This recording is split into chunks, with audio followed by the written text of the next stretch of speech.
Ya bos, zaman sekarang banyak orang-orang yang mukanya doang malaikat.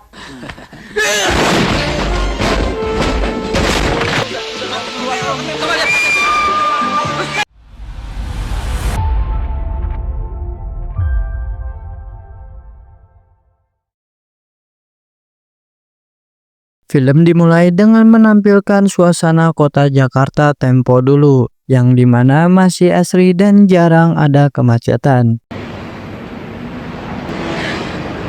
Kisah berlanjut ketika Indro sedang naik taksi. Ketika itu Indro sedang makan kacang, namun yang Indro makan kulit kacangnya, sedangkan kacangnya dibuang. Sesaat kemudian, taksi Indro kena begal. Pembegal itu membawa pistol. Si begal menodong Indro, namun si supir banyak omong jadinya palanya dipukul menggunakan pistol hingga benjol. Pak, nodong-nodong ya bagi mobil. Mau rusak gimana? Supir tidak boleh ikut campur. Tahu?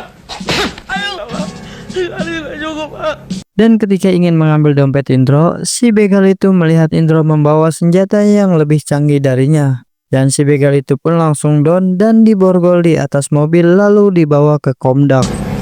Ambil sendiri nih. Taruh tuh pistol di sini. Atau mau peluru segede-gede pisang Ambon ini gua tanam di perut lo yang gendut.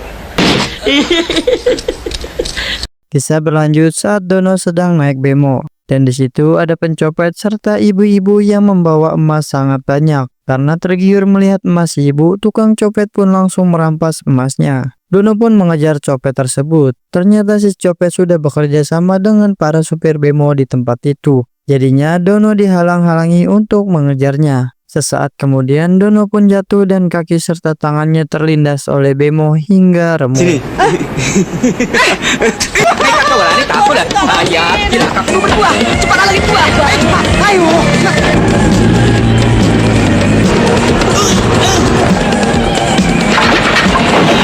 Dono pun dibawa ke rumah sakit. Dokter mengatakan kalau Dono sudah tidak bisa diselamatkan. Jadinya Dono harus dipensiunkan dini. Namun Kasino selaku komandan menolak masukan itu. Kasino pun memaksa dokter untuk mencari solusi agar Dono tidak dipensiunkan. Akhirnya dokter pun menyarankan operasi, yang dimana operasi ini menjadikan Dono manusia yang sangat kuat dan powerful. Namun harga operasi ini sangat mahal, yaitu sekitar 6 juta dolar Amerika Serikat. Ini adalah organ-organ bionik.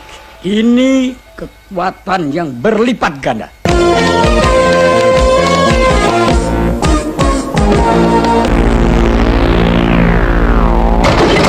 Film berlanjut, ada seorang penculik bernama Jaja. Jaja sedang memantau seorang anak laki-laki yang sedang pulang sekolah. Esokannya Jaja dan kelompoknya berhasil menculik anak tersebut. Namun dari penampilannya, anak laki-laki tersebut tidak tampak seperti orang gedongan. Aduh, mata saya sakit om. Aduh.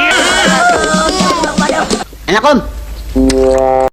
Dan ketika sedang menghubungi orang tua bocah tersebut, benar ternyata bocah tersebut adalah orang miskin yang numpang naik mobil temannya.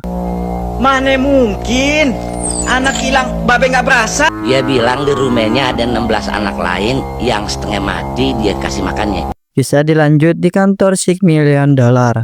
Di sana Kasino mendapatkan keluhan tentang kasus film porno dan buku porno.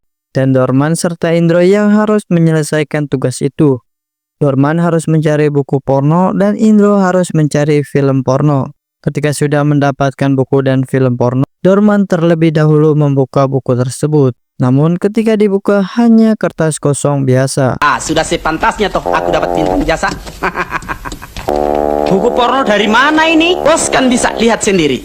Semuanya orang-orang kulit putih. Kulit putih. Buku naising putih. Turunkan kakimu. Dan selanjutnya Indro. Ketika Indro membuka filmnya ternyata hanya obat nyamuk. Dan ternyata mereka berdua kena tipu oleh pedagang film porno. Kisah berpindah ke markas Kuntet Raja Culik. Kuntet dan anak buahnya sedang memikirkan seseorang yang akan diculik dan meminta tebusan yang besar. Dan Tarzan pun mengusulkan untuk menculik penyanyi bernama Rita Aduhai Merdunya. Rita seorang penyanyi yang sangat terkenal yang akan pentas seminggu lagi. Seminggu lagi di stadion bakal ada show besar-besaran. Ayo denger kartis buat show di stadion udah terjual habis. Kita culik dia, minta tebusan dari panitia show. Ketika itu Rita sedang latihan nyanyi di Kebayoran tempat manajernya. Dan di luar ada si robot dan Tarzan sedang mengintai si Rita.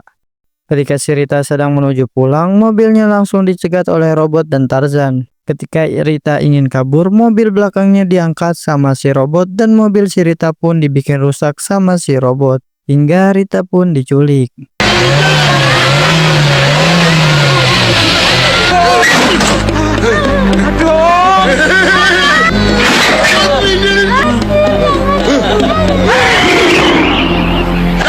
Mengetahui itu, manajer Rita pun melaporkan kepada polisi. Dan kasino pun mengidentifikasi orang-orang yang dicurigai sebagai penculik dengan supirnya menjadi narasumbernya. Ketika sudah mengetahui si penculiknya, kasino pun dan pasukannya bergegas mencari penculik tersebut. Mula-mula mereka mencari di bar. Dono mencurigai WC sebagai tempat disembunyikannya Rita. Dan Indro pun disuruh untuk datang ke sana. Ketika di WC, Indro melihat ada tombol yang mencurigakan. Dan saat dipencet, terbukalah ruang rahasia.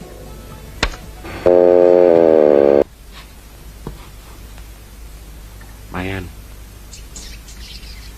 Dan di dalam ada Toke bersama wanita penghibur.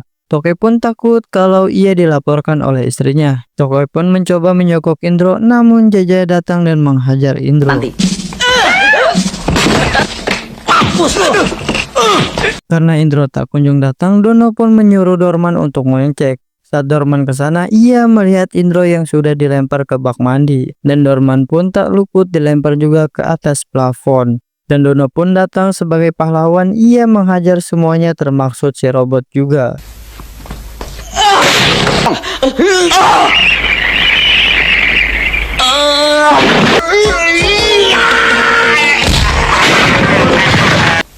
Kenapa itu muka Bang Ijo kayak gitu?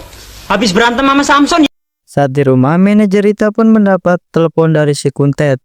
Kuntet meminta tebusan sebesar 25 juta, namun manajer Rita menawarkannya jadi 100.000 saja. Dengar itu, Kuntet pun marah dan langsung mematikan teleponnya. Gak bisa kurang lagi, bos.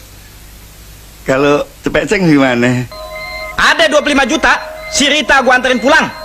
Dan keesokannya si Kuntet pun menelepon kembali. Ia menanyakan uang tebusan 25 juta tersebut dan menyuruh manajer Rita menaruhnya di tong sampah yang ada di kuburan Belanda. Lu masukin tuh duit ke dalam tas, kemudian lu datang sendirian ke kuburan Cine di Kober. Dan manajer Rita pun menelepon kasino untuk memberitahu kalau ia akan membawa tebusan ke kuburan Belanda.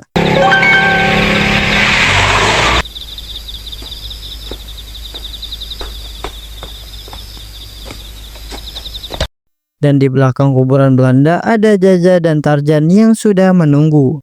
Ketika ia hendak naik mobil, Dono pun langsung mengejarnya. Melihat itu, Jaja pun langsung menyemprot wajah Dono dengan cairan.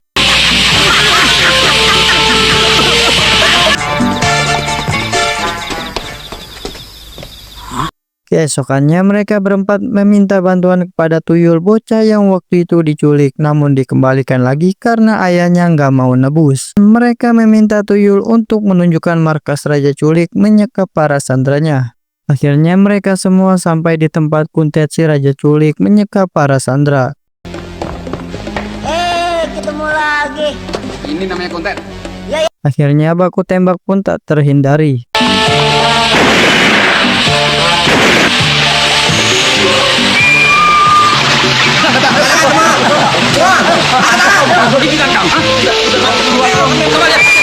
Sementara si Kuntet dan robot kabur membawa uang 25 juta tersebut, Dono dan pasukannya pun mengejar-kejaran dengan si Kuntet.